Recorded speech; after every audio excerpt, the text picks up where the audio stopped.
બનાસકાંઠામાં પીએમ જય યોજના હેઠળ નાણાં ન મળતા હડતાળ જોવા મળી રહી છે। બનાસકાંઠાથી હાલ મહત્વપૂર્ણ વિગતો સામે આવી છે, જ્યાં પીએમ એક સાથે 13 પશુઓના ઘાસચારો ખાવાના કારણે મૃત્યુ નીપજ્યું છે। ગામની સીમમાં 12 ગાયો અને આ સાથે એક બળદનું પણ મૃત્યુ નીપજ્યું છે।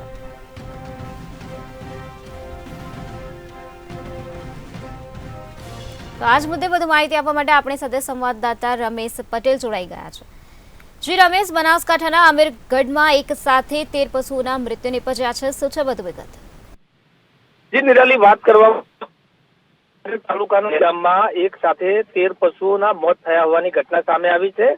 અમીરગઢના પશુપાલક ઉપર હાલમાં તો આબ ફાટ્યું છે। 12 પશુઓના ઘાસચારા ખાવાથી મોત નીપજ્યા હતા, જોકે વધુ એક પશુનું પણ મોત નીપજ્યું છે।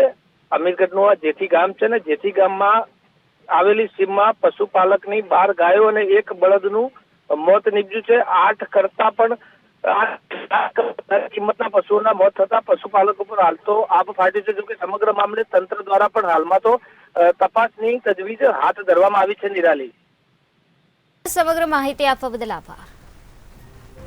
જે રીતે અમારા સંવાદદાતાએ જણાવ્યું કે હાલ આ સમગ્ર મામલામાં વહીવટી તંત્ર દ્વારા વધુ કાર્યવાહી હાથ ધરવામાં આવે છે। અમીરગઢના જેપી ગામનો આ બનાવ છે, જ્યાં એક સાથે 13 પશુઓના મૃત્યુ નીપજ્યા છે। પશુઓના ઘાસચારો ખાવાના કારણે મૃત્યુ થયું છે। ગામની સીમમાં 12 ગાયો સાથે એક બળદનું મૃત્યુ થયું છે।